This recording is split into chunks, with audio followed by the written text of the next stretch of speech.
Саламатсыздар ма? Бүгінгі кешкі асқа фаршированный перец дайындаймыз. Ол үшін бізге 1 килограмм болгар переці, 1 сәбіз, 1 пияз, 1 стакан күріш, және 1 килограмм туралған ет, сосын тұз, қара бұрыш, қызыл бұрыш. Күрішті осылай жартылай қайнатып пісіріп аламыз, пияз ұсақтап турап аламыз.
Ал достар, перецimiz pişiruге dayın.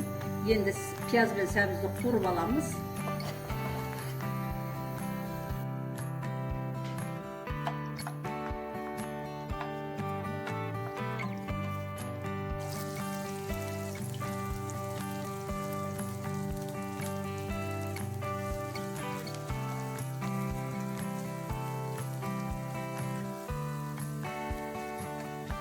Bir qasıq tomat, sosun үйлеріңізде мынандай растение бар болса, помидордан жасалған кобра қосып жесеңіздер дәм кіргізеді ішінде, чеснок бар, перец бар.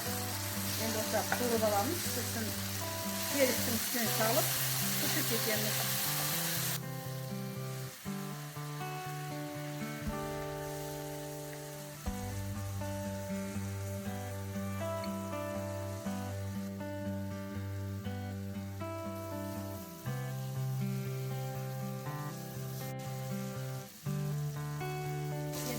Yağımız.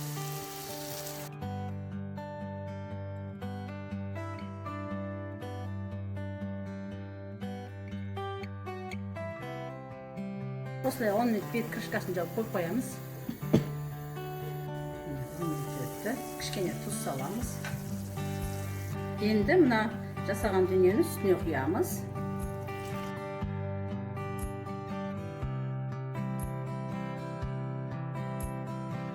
Енді üstüne аздаған су құямыз.